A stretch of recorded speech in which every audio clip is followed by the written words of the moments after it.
The answer to last week's brain teaser is icing on the cake. Here is this week's position puzzle brain teaser. Be sure to watch next week for the answer.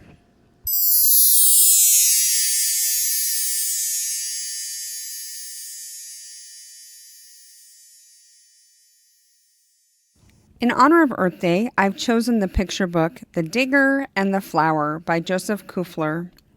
Crane, Dozer, and Digger are working hard building a city.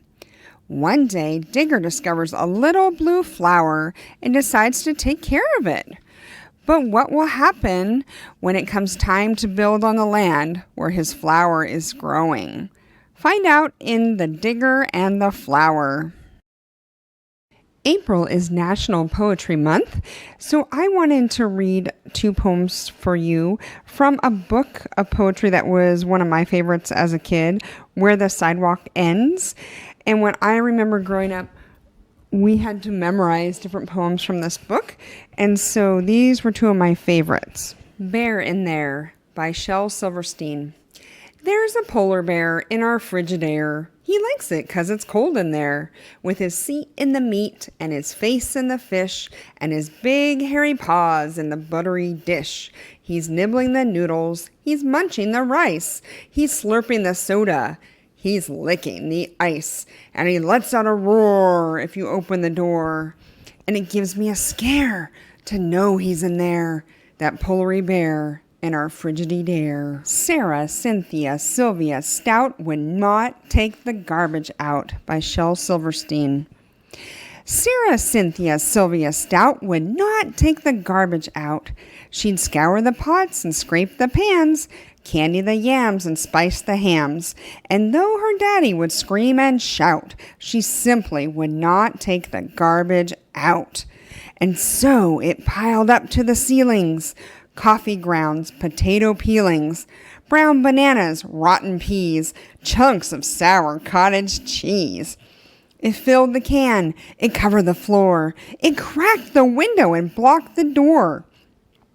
With bacon rinds and chicken bones, drippy ends of ice cream cones, prune pits, peach pits, orange peel, gloppy glumps of cold oatmeal, pizza crusts and withered greens, soggy beans and tangerines, crusts of black-burned buttered toast, gristly bits of beefy roasts. The garbage rolled on down the hall. It raised the roof. It broke the wall. Greasy napkins, cookie crumbs, globs of gooey bubble gum, cellophane from green bologna, rubbery blubbery macaroni, peanut butter caked and dry, curdled milk and crusts of pie. Moldy melons, dried up mustard, egg shells mixed with lemon custard, cold French fries and rancid meat, yellow lumps of cream of wheat. At last the garbage reached so high that finally it touched the sky, and all the neighbors moved away, and none of her friends would come to play. And finally, Sarah Cynthia Stout said, "Okay, I'll take the garbage out." But then, of course, it was too late. The garbage reached across the state, from New York to the Golden Gate.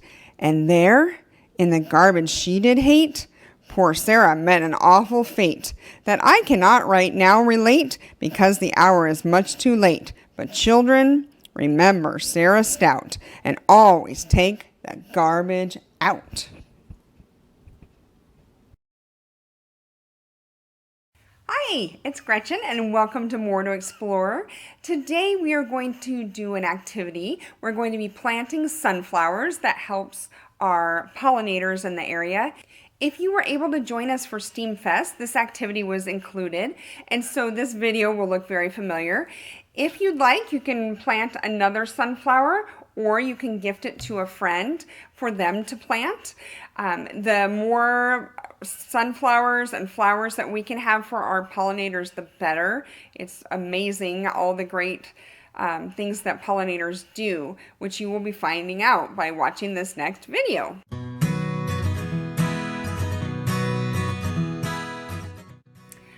Hi, my name is Gretchen, and I run the More to Explore program for ages 6 through 12 at the Avondale Public Library. Thank you for joining us today. Our next activity for STEAMFest is observing pollinators. So before we start our activity, let's find out a little more about what a pollinator is, what they do, how you can help, and also we're going to learn some great information about sunflowers. So what is a pollinator anyway? A pollinator is anything that can carry pollen from one flower to another flower, and that helps to produce fruits, seeds, and other young plants and flowers.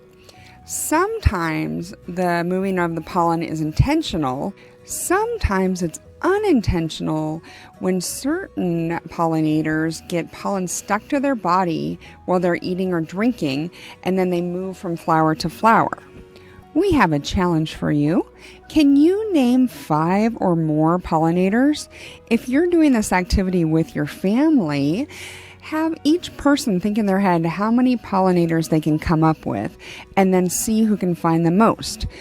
There's a hint on this slide, as you can see one of the pollinators in the background. So how many did you come up with? We're going to name a few right now.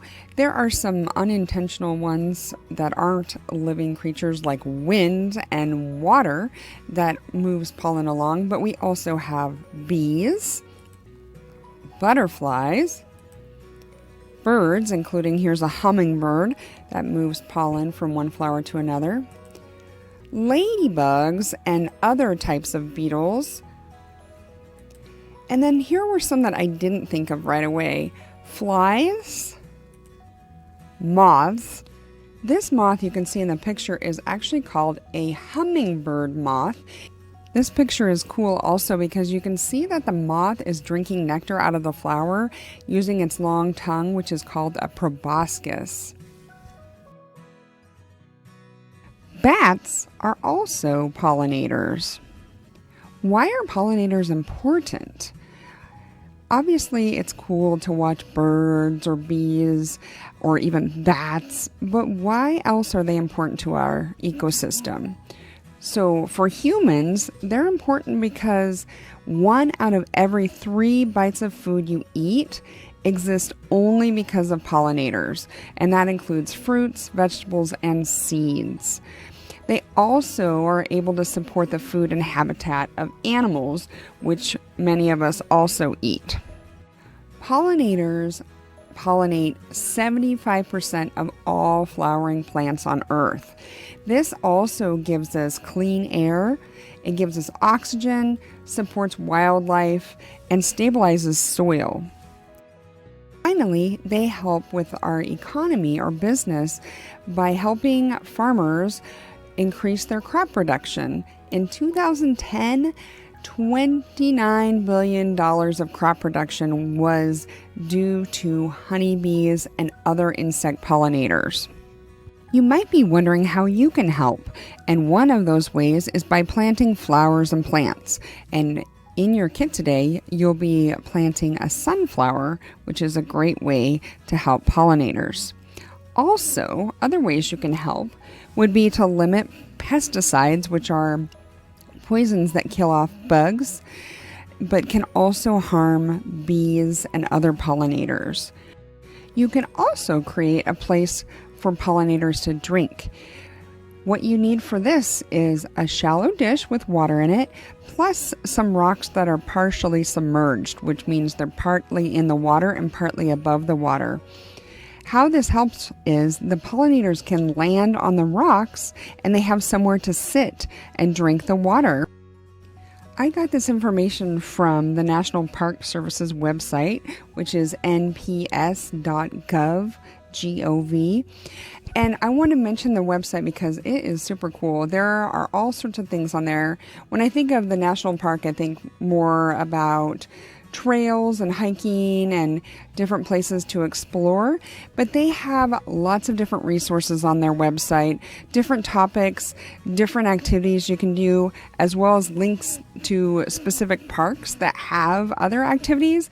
For example, when I was on there today, I saw a link to making a candy waterfall to measure flow rate of waterfalls, which sounds really cool. So it's a fun place to explore further and learn more about science and math. Another website that talks about bees and pollinators is pollinator.org. Pollinator.org has a great guide called Selecting Plants for Pollinators, and they have different guides based on the area of the United States you live in. So there's one specifically that we can use in Arizona that explains which plants and flowers are beneficial to pollinators. And something I found cool in there was they list the different pollinators and they list which types they prefer. So this can help you if you and your family are deciding to add plants to your yard. You may have seen sunflowers that have gotten really tall. So I wondered, how tall is the tallest sunflower? To give you an idea so that you can guess, the average grown-up man is about 5'9". The average woman is 5'4". And kids around the age of 10, the average is 4'5". So that's how tall the average humans are. Plus, if you're trying to think of a 2-story house, I was trying to think of something tall. It's 25.5 feet tall is a general average for a house.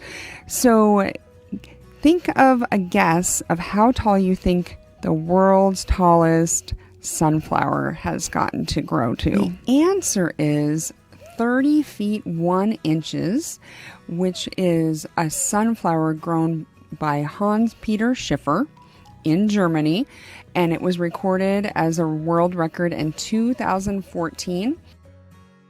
This website and the books have great information about amazing records that you may never have thought of even conquering, but it's some pretty cool information on there. So I've included their website address on this page.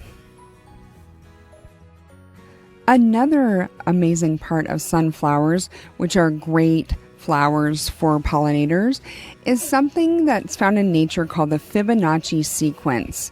So if you look closely at the middle of the sunflower, you'll see that there are some spirals. Here's a short video from PBS which explains what exactly the Fibonacci sequence is. Have you ever taken a close look at a sunflower? The flowers and seeds are arranged in spirals going in 2 directions. If you count the spirals, you may find 21 and 34, or 34 and 55. 55 and 89, or 89 and 144. All of these numbers are part of the Fibonacci sequence.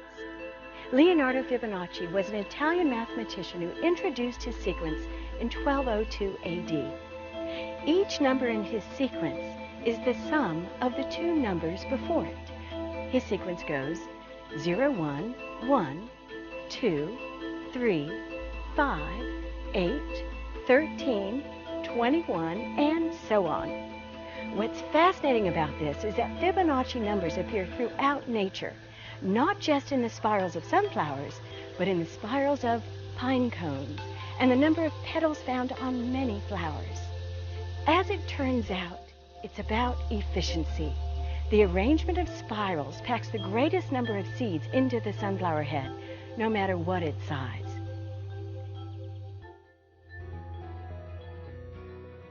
The items in your kit are a biodegradable planter pot, which means that it's good for the environment and that you can plant in this either inside or you can plant it right into the ground in this little cone. We also have a packet of sunflower seeds. We have potting soil for you to grow your sunflower. And you also have some great information. You have 2 booklets in your kit. One is Observing Pollinators Kit, and it talks more about the Great Sunflower Project. The other is a pollinator data sheet through citizen science. And the cool thing is, Starting in April to celebrate Citizen Science Month, we are going to be having kits available for you to check out with your family through the library. And we'll have the Pollinators kit plus other kits where you can be a scientist at home. You're going to pour your soil in.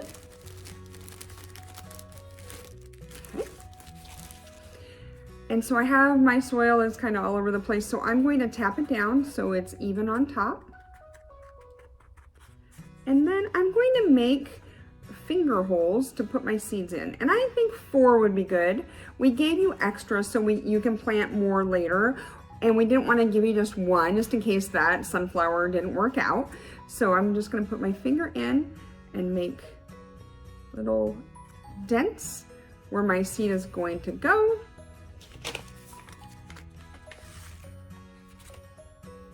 So I'm going to put them in. I'm going to put 4 seeds in the holes, and they should be 1 to 2 inches down into the soil. And then I need to cover them up. So if you didn't push yours down all the way, you can always add more soil to make sure that they're deep enough in the soil. You don't want to push them all the way to the bottom. That is not going to help your sunflower. All right, so now I've got my dirt on top, and we need to water our sunflowers. So you're going to gradually add water so that you'll see it puddles at first, but then the soil sucks it up. And that's what we want. We don't want a flood of water. We don't want giant puddles on top of our dirt. We want to make it moist so that water is in the soil, but not overflowing.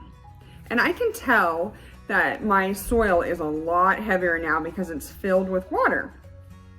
So now I need to put this in a sunny place, somewhere that's going to get as much sun as possible. Sunflowers love the sun.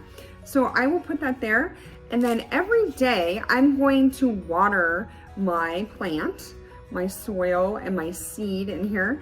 And I'm gonna water it every day. That doesn't mean I need to pour tons and tons of water in.